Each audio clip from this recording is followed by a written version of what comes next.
శ్రీకృష్ణ పరబ్రహ్మణే నమః. శ్రీ గురుభ్యో నమః. శ్రీమాత్రే నమః. శ్రీ గణేశాయ నమః.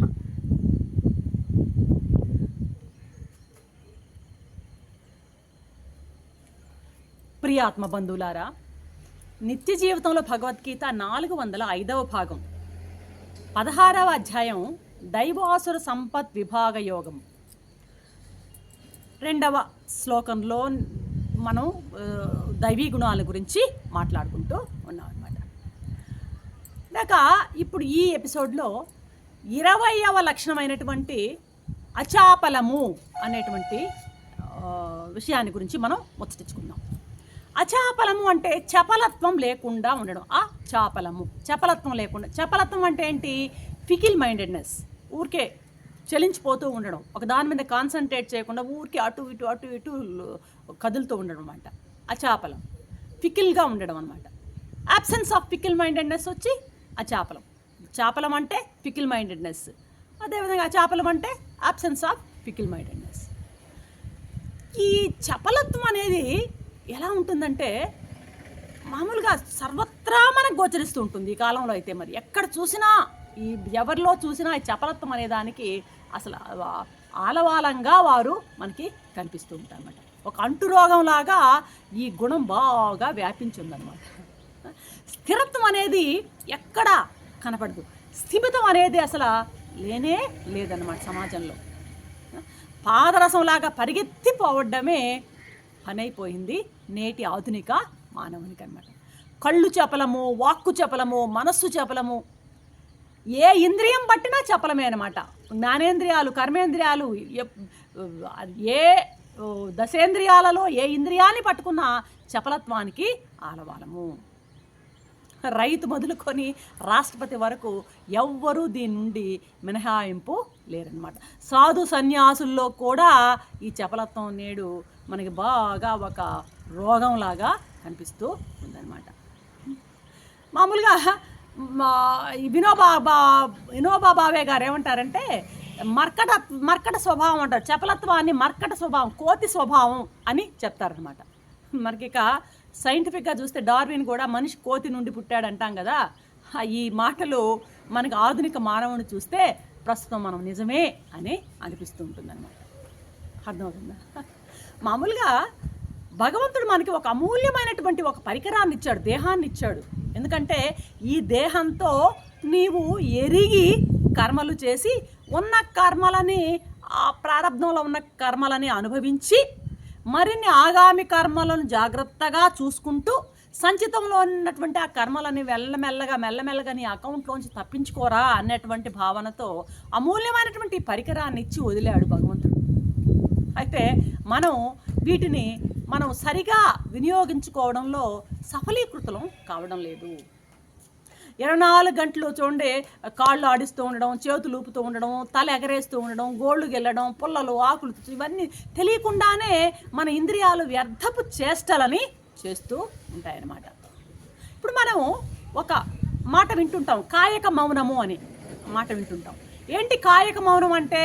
కాలు కానీ చేయి కానీ తన ఇష్టం వచ్చినట్లు కర్మేంద్రియాలు అన్నమాట. కాయిక మౌనం అంటే కర్మేంద్రియాలని సంయమనం చేసి పెట్టుకోవడం అనమాట. కర్మేంద్రియాలు అంటే ఏంటి? వాక్, పాణి, పాద, ఉపస్థ, పాయు అని ఉన్నాయి కదా 5 కర్మేంద్రియాలు. ఈ కర్మేంద్రియాలను ఉపయోగించేటప్పుడు వాటి ఇష్టం వచ్చినట్టు వాటిని వదలకుండా వాటి మీద కంట్రోల్ ఉండడాన్ని కాయక మౌనం అనమాట.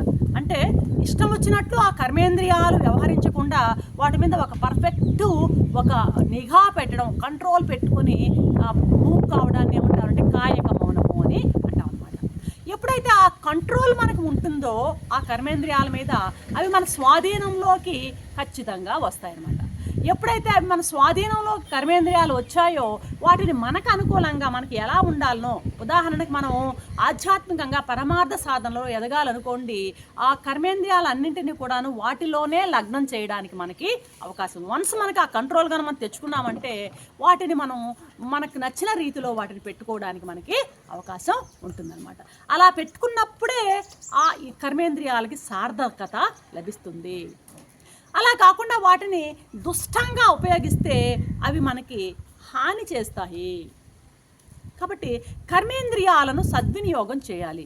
ఎలాగెప్పుడుండి చేతికి చేయి ఉందన్నమాట, పాణి పని అంటే రాస్తాను, ఆ రాసేది చెత్త సాహిత్యమో ఇంకొకరిని నిందించడమో ఎవరినో విమర్శించడమో ఇలా కాకుండా ఆ రాతలు భగవంతునికి సంబంధించినవి, సత్తుకు సంబంధించినటువంటి వాటికి ఉపయోగించినట్లయితే అది సార్థకత అన్నమాట. అలాగే ఆ విధంగానే ఇక కర్మేంద్రియం ఇంకా వాక్ ఉంది, మాట్లాడడం.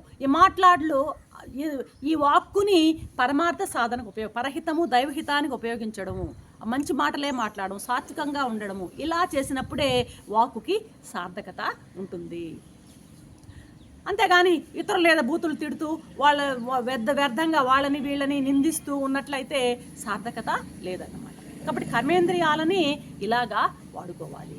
ఇక కర్మేంద్రియాల కంటే మరింత సూక్ష్మమైన జ్ఞానేంద్రియాలు ఉన్నాయి. జ్ఞానేంద్రియాలు ఏవి? కన్ను, చెవి, ముక్కు, నోరు, నాలుక, చర్మం జ్ఞానేంద్రియాలు ఉన్నాయి కదా.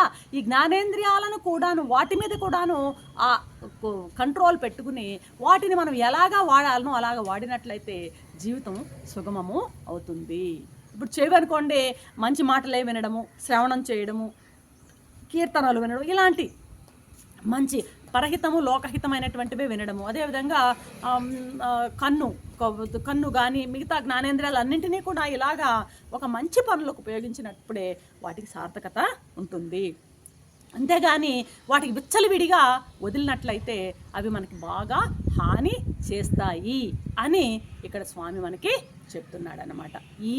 ఈ యొక్క అచాపలంతో ఈ 2వ శ్లోకం పూర్తయిపోయింది. ఇక 3వ శ్లోకంలో కూడాను మరో 5 దైవీ గుణాలని స్వామి చెప్తున్నాడు. ఇప్పుడు 2 శ్లోకాలు అయ్యాయి మనకి ఇప్పుడు సక్సెస్ఫుల్గా. 3వ శ్లోకంలో మరొక 5 గుణాలని, దైవీ గుణాలని. ఏంటంటే తేజస్సు, క్షమ, ధైర్యం, శుచిత్వం, ద్రోహ చింతన లేకుండా ఉండడం. ఈ 5 గుణాలని చెప్పబోతున్నాడు స్వామి అన్నమాట. ఏమంటున్నాడు స్వామి ఈ యొక్క 3వ శ్లోకంలో? తేజ క్షమా ధృతి శౌచం అద్రోహో నాతి మానిత భవంతి సంపదం దైవీం అభిజాతస్య భారత అంటున్నారు స్వామి 3వ శ్లోకంలో. అంటే ఈ 21 నుండి 20 వరకు 2వ శ్లోకంలో దైవీ గుణాలను చూసాం మనం. 21 నుండి 26 వరకు 5 దైవీ గుణాలను ఇక్కడ చెప్పబోతున్నారు. ఈ 5 మొట్టమొదటి వచ్చి తేజస్సుగా చెప్పబడింది. తేజస్సు అంటే ఇతరులను ఆకర్షించేటువంటి సామర్థ్యం అన్నమాట. అర్థమవుతుందా? ఎట్లా వస్తుంది తేజస్సు అంటే ప్రజ్ఞ, లోపల ఉన్నటువంటి ప్రజ్ఞ వలన, ఆ వ్యక్తి చేసేటువంటి సాధన వలన అతనికి ఒక ప్రత్యేకమైనటువంటి కాంతి, అతని ముఖంలోనూ అతని శరీరంలోనూ హావభావాల్లోనూ ఒక రకమైనటువంటి కాంతి వస్తుందన్నమాట. ఈ కాంతినే తేజస్సు అంటారన్నమాట. వీళ్ళ ముఖంలో ప్రకాశం బాగా కనిపిస్తూ ఉంటుందన్నమాట. మహాపురుషుల్ని మనం చూసినట్లయితే గొప్ప చూడండి, బాగా సాధన ఉన్నటువంటి మహాపురుషుల ముఖము వర్చస్సు ఎలా ఉంటుంది? కళకళకళమంటూ ఉంటుందన్నమాట. కాబట్టి ఈ తేజస్సు అనేది దైవీ సంపద. అర్థమవుతుందా? దైవీ సంపదే కాదయ్యా ఇది ఎలాగంటే దైవీ సంపద యొక్క పరిపక్వత. అంటే దైవీ గుణాలు మనం చెప్పుకున్నాం ఇందాక 20 దైవీ గుణాలు. ఈ దైవీ గుణాలన్నీ కూడా బాగా పండినప్పుడు ఆ పరిపక్వత ఎక్కడ కనిపిస్తుందంటే ముఖంలో కనిపిస్తుంది, ఆ తేజస్సు రూపంలో కనిపిస్తుంది. ఇది మనం అర్థం చేసుకోవాలి. కేవలం దైవీ గుణమే కాదు, ఇది దైవీ గుణాల యొక్క పరిపక్వత అంటే మెచ్యూరిటీ. బాగా మెచ్యూర్ అయినప్పుడు ఆ దైవీ గుణాలతో ఆ ముఖంలో ఈ రకమైనటువంటి తేజస్సు కనిపిస్తుంది అని మనం అర్థం చేసుకోవాలన్నమాట. శమం ప్రధానేషు తపోధనేషు గూఢం హి అస్తి తేజ అనేటువంటి, కొద్దిగా శ్లోకం కొంచెం పొరపాటు వచ్చింది. తేజ అనేటువంటిది ఒక మన శాస్త్రోక్తి ఉందన్నమాట. అంటే శమము ప్రధానమైనటువంటి తపోధనులలో, శమం అంటే ఏందయ్యా? అంతరేంద్రియ నిగ్రహం. అంతరేంద్రియం అంటే ఏంది? మనస్సు. బాహ్యేంద్రియాలు 10, 5 జ్ఞానేంద్రియాలు, 5 కర్మేంద్రియాలు, దశేంద్రియాలు అంటాం. ఇవి బాహ్యేంద్రియాలు. ఎందుకంటే బాహ్యమైనటువంటి విషయాలన్నింటినీ జ్ఞానేంద్రియాలు లోపల పడేస్తుంటాయి. ఆ లోపల పడ్డవాటంటే బయట పడేస్తుంటాయి కర్మేంద్రియాలు అనమాట. ఇవి బాహ్యేంద్రియాలు, దశేంద్రియాలు. ఇక అంతరేంద్రియం ఉంది ఒకటి, అదేంటంటే మనస్సు అనమాట.